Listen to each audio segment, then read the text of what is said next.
तो आज की कहानी की शुरुआत होती है राजस्थान से, और इसी राजस्थान के अंदर एक ज़िला लगता है अलवर ज़िला। और दोस्तों इसी अलवर ज़िले के अंतर्गत एक थाना आता है खड़ली कस्बा थाना। और ये जो खड़ली कस्बा थाना है, इसी खड़ली कस्बा थाने के अंतर्गत एक व्यक्ति रहा करता है जिसका नाम है वीरू जाटव। उम्र लगभग इसकी 32 साल के आसपास है और इसको मान सिंह नाम से भी जाना जाता है।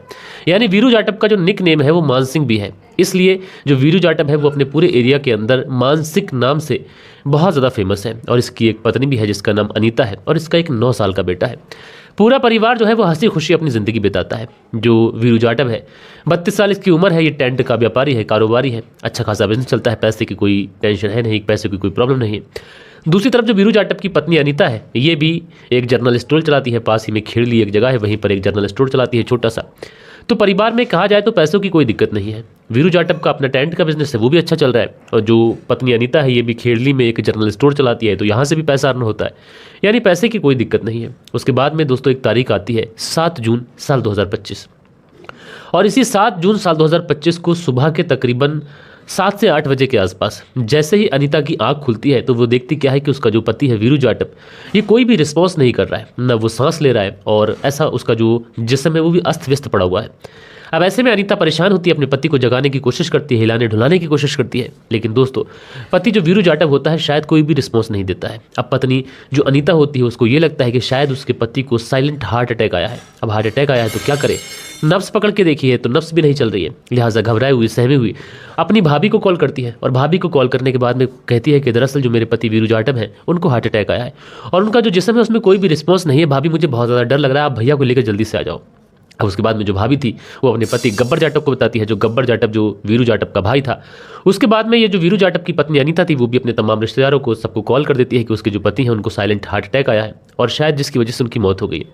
देखते ही देखते जो वीरू जाटव होते हैं उनके घर लोगों का हुजूम लग जाता है। जो गब्बर जाटव थे वो भी बेचारे पहुंचते हैं कि भाई की इस तरीके से रहस्यमय तरीके से मौत हो जाना।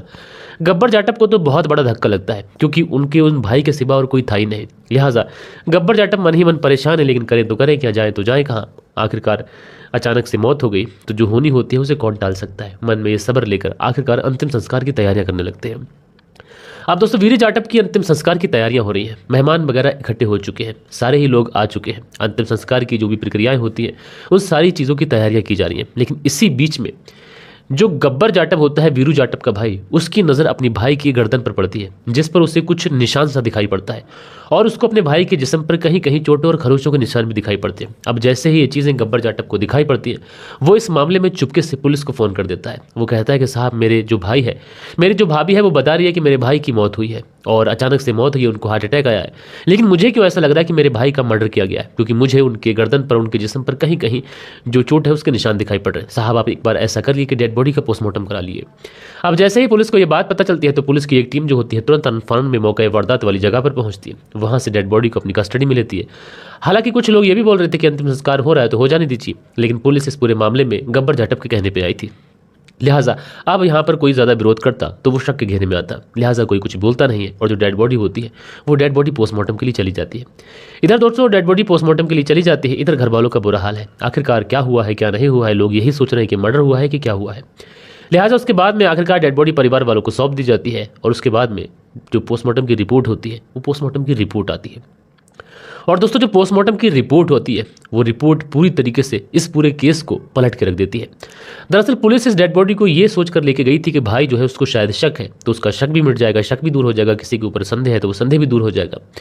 लेकिन भाई ने जो शक जताया था वो शक 100% सही था। दरअसल उस पोस्टमार्टम की रिपोर्ट में ये बहुत क्लियरली मेंशन था कि वीरू जाटव की जो मौत है ये नेचुरल या फिर हार्ट अटैक की वजह से नहीं हुई है, बल्कि उनके गला दबाकर उनकी हत्या की गई है, और साथ के साथ उनके जिस्म पर चोटों और खरोचों के भी निशान थे। अब जैसे ही ये चीज़ें पुलिस के सामने आती हैं और जो वीरू जाटव के भाई गब्बर जाटव के सामने आती है तो सबके सब हैरान हो जाते हैं। तुरंत इस अनीता के ऊपर शक जाता है, लेकिन अनीता पुलिस से यही कहती है कि साहब जब मैं सो के उठी तो उनकी यही हालत थी।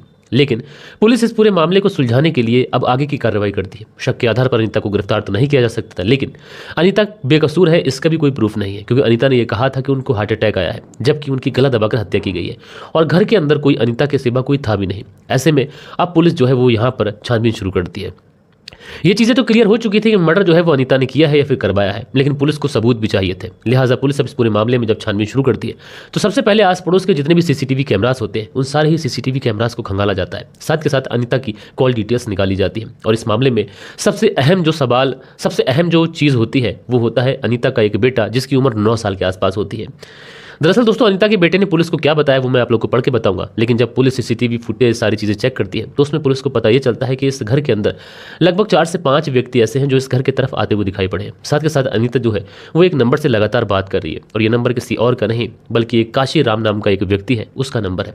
अब ये चीज़ें तो क्लियर हो चुकी थी कि अनीता ने ही जानबूझकर उन लोगों को घर बुलाया था और वो लोग कौन थे ये चीज़ें तो अब अनीता ही बताएगी। लेकिन उससे पहले उस जो अनीता का जो 9 साल का बेटा है उसने पुलिस के सामने क्या बोला वो मैं आप लोग को सिलसिलेवार तरीके से बताता हूँ। दोस्तों जो वीरू का 9 साल का बेटा था उसने पुलिस को बताया कि उसके पिता जो थे वो रात घर जल्दी लौट आए थे। उन्होंने अपना फोन चार्ज करने को कहा था। अनीता ने बच्चों को जल्दी सोने के लिए कहा था।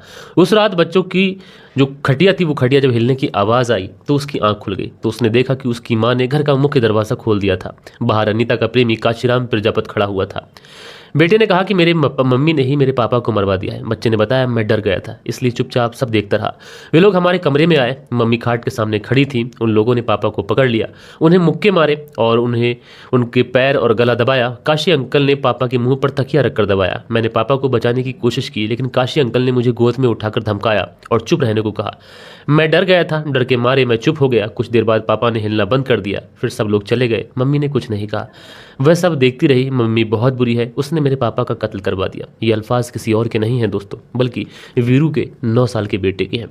अब जैसे ही ये चीज़ें पुलिस के सामने कंफर्म हो जाती हैं कि कातिल कोई और नहीं बल्कि अनीता है तो पुलिस जो थी वो अनीता और उसके साथ में काशीराम और ब्रजेश जाटव इन 3 लोगों को गिरफ्तार करती है। साथ के साथ विष्णु, नवीन और चेतन ये 3 लोग फरार हो जाते हैं। अब पुलिस जो थी वो अनीता को जब पुलिस थाने लेकर पहुंचती है और उससे उसके पति वीरू के कत्ल के पीछे की वजह पूछती है और उसके बाद में दोस्तों जो पूरी कहानी निकल के आती है उस कहानी को आप लोग सुनेंगे तो आप लोग बड़ा हैरान हो जाएंगे। दरअसल जो अनीता थी ये पहले से शादीशुदा थी और तलाकशुदा थी। इसका एक बेटा भी था और जो वीरू जाटव था इसकी भी पहले वाली पत्नी से ये भी दूर हो चुका था और इसी बीच में अनीता और वीरू की मुलाकात होती है। और दोस्तों अनीता और वीरू की जब मुलाकात होती है तो दोनों एक दूसरे से प्यार करने लग जाते हैं। अब जब दोनों एक दूसरे से प्यार करने लग जाते हैं तो उसके बाद ही शादी का सोचते हैं, क्योंकि वीरू भी अपनी पहली वाली पत्नी से अलग हो चुका था, उधर अनीता का भी तलाक हो चुका था, तो दोनों को एक दूसरे के सहारे की बहुत ज़्यादा ज़रूरत थी। तो कोई ज़्यादा फाउंडेशन, कोई ज़्यादा ऐसा प्रतिबंध भी नहीं था इनके ऊपर, ये लोग शादी कर लेते। शादी होने के बाद में ये दोनों अपने अच्छे तरीके से अपनी ज़िंदगी बिताना शुरू करते हैं। इसी बीच में जो अनीता थी ये खेड़ली में एक जनरल स्टोर खोल लेती है और वहीं पर ये जो काशीराम था ये कचौड़ी का ठेला लगाया करता था। काशीराम कचौड़ी का ठेला खेड़ली में लगाया करता था और वहीं पर अनीता का जनरल स्टोर था। तो काशीराम और अनीता दोनों एक दूसरे से वहीं पर मिला करते थे और इन्हीं मुलाकातों के दौरान कब इन दोनों के बीच में नाजायज़ ताल्लुकात बन जाते हैं किसी को कानूकान खबर नहीं लगती। उसके बाद में दोनों आए दिन शारीरिक संबंध बनाने लगते हैं, सारी चीज़ें होती रहती हैं। लेकिन दोस्तों कहा जाता है कि सारी चीज़ों का असर कहीं ना कहीं ऐसा होता है कि इस बारे में वीरू जाटव को पता चल जाता है और जब उसको अपनी पत्नी के बारे में पता चलता है तो वो इस बारे में विरोध करता है, अपनी पत्नी को ये सब कुछ करने के लिए मना करता है। लेकिन दोस्तों जो अनीता थी उसको शायद इन सारी चीज़ों की आदत लग चुकी थी, इसीलिए उसने काशीराम के साथ मिलकर इस पूरे कत्ल की प्लानिंग की। उसने अपने पति को मारने के लिए 2 लाख रुपए की सुपारी दी। इसमें ब्रजेश जाटव, विष्णु, नवीन, चेतन ये सारे लोग मिले हुए थे। इनको 2 लाख रुपए की सुपारी दी। उसके बाद में 7 जून साल 2025 को जो अनीता थी ये अपने घर में अपने पति के साथ में सोई हुई थी और उसी दौरान इसने अपने घर का गेट अपनी यानी मेन गेट जो दरवाज़ा था वो दरवाज़ा खुला रखा था। उसके बाद में ये काशीराम को कॉल करती है कि पति सो चुके हैं, तुम लोग आ जाओ। अब जो काशीराम होता है वो अपने इन दोस्तों को लेकर, अपने इन साथियों को लेकर घर में पहुंच जाता है और उसके बाद में सोते हुए इस वीरू जाटव की बहुत ही बेरहमी के साथ में पहले तो ये पिटाई करते हैं, लास्ट में घूंसों से मारकर उसे बेहोश करते हैं और उसके बाद गला दबाकर उसकी हत्या कर देते हैं और उसके बाद वहाँ से चले जाते हैं। प्लान ये था अनीता का कि वो साइलेंट किलर का बहाना करेगी और हार्ट अटैक कहकर इस पूरे मर्डर केस को एक नेचुरल डेथ में दबा देगी। लेकिन दोस्तों भला हो वीरू जाटव के भाई गब्बर जाटव का, जिन्होंने अपने भाई की गर्दन पर उस निशान को देख लिया और उसके बाद में इस पूरे केस का पर्दाफाश हो गया।